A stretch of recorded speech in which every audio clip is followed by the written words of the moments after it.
Officer Edwards, can you describe the crowd that had assembled at the Peace Circle as you and your fellow officers stood behind and guarded the bike racks at the Peace Circle?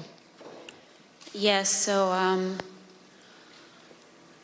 there were about, I want to say about 5 of us on that line. And there was our bike rack, and then at the bottom of the Pennsylvania Avenue walkway, or right by Peace Circle, there was another bike rack. And so the crowd had kind of gathered there.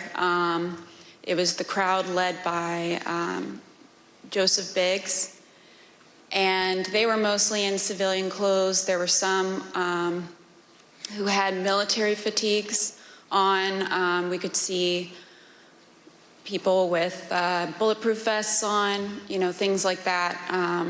They didn't seem, extremely cohesive, but they had gathered there in their outfits, but they had gathered there together, and Joseph Biggs started, he had a megaphone, and he started talking about, first it was things kind of relating to Congress, and then the tables started turning once the, what is now the Arizona group is what you said, the crowd with orange hats, they came up chanting F-U-C-K, Antifa, and they joined that group.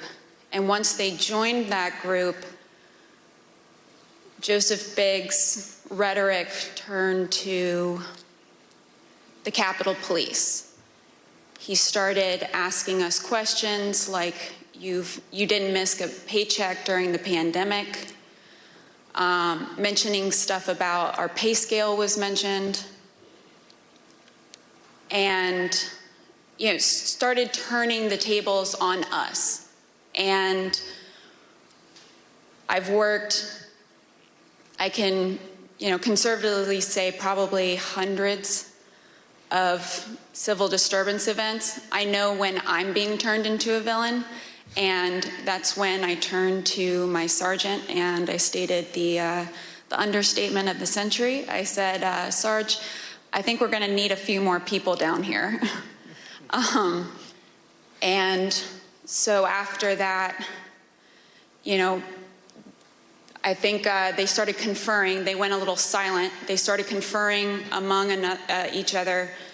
I saw the person now identified as Ryan Samsel. He put his arm around Joseph Biggs, and they were talking, and then they started approaching the first barricade. They ripped the first barricade down, and they approached our bike racks. At that time, we started holding on, grabbing the bike racks. There weren't many of us, so I grabbed the middle between 2 different bike racks. And, I wasn't under any pretense that I could hold it for very long, but I just wanted to, make sure that we could get more people down and get our CDU units time to answer the call. So we started grappling over the bike racks. I felt the bike rack come on top of my head, and I was pushed backwards, and my foot caught the stair behind me, and my chin hit the handrail, and then at that point I had blacked out, but the back of my head clipped the concrete stairs behind me. And you were knocked unconscious, is that right, Officer Edwards? Yes, ma'am. But then when you regained consciousness, even with the injuries, you returned to duty, is that right? Yes, ma'am. At that time, adrenaline kicked in.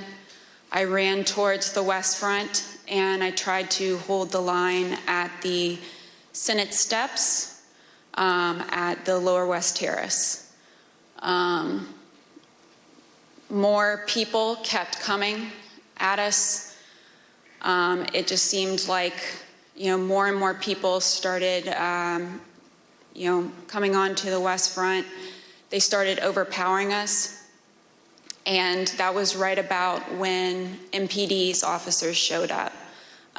Their bike officers pushed the crowd back and allowed our CDU units as well as theirs to form that line that you see, that very thin line between us and the protesters or the rioters, at that time. I fell behind that line, and for a while I started decontaminating people who had gotten sprayed and treating people medically who needed it. And then you were injured again there on the West Terrace. Is that right, Officer Edwards? Yes, ma'am. So after a while, I got back on the line. It was on the house side of the Lower West Terrace. And I was holding that line for a while. There weren't many of us over there. And Officer Sicknick was behind me for most of the time, for about 30 to 45 minutes that I was down there. We were just, as the best we could, we were just, grappling over bike racks and trying to hold them as quick as possible. All of a sudden, I see movement to the left of me, and I turned, and it was Officer Sicknick with his head in his hands. And he was ghostly pale, which I figured at that point that he had been sprayed, and I was concerned. My, cop alarm bells went off, because if you get sprayed with pepper spray, you're going to turn red. He turned just about as pale as this sheet of paper. And so I looked back to see what had hit him, what had happened, and that's when I got sprayed in the eyes as well. I was taken to be decontaminated by another officer, but we didn't get the chance because we were then tear gassed. And we are going to play just a brief clip of that moment that you've just described, Officer Edwards.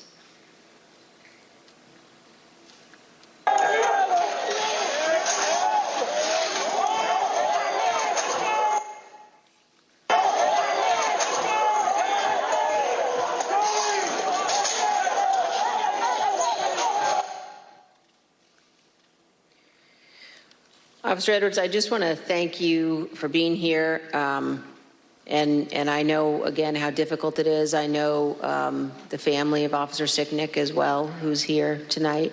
One of the things one of the Capitol Police officers said to me recently was to ask me whether or not, as members of Congress, all of us understood that on that day, on January 6th, when we were evacuated from the chamber, were led to a safe, undisclosed location, whether we knew that so many of you had rushed out of the building and into the fight. And I can assure you that we do know that, and that we understand how important your service is. Thank you for your continued work with our committee and the interviews, and thank you very much for both of you for being here this evening. Mr. Chairman, I yield back. Thank you very much.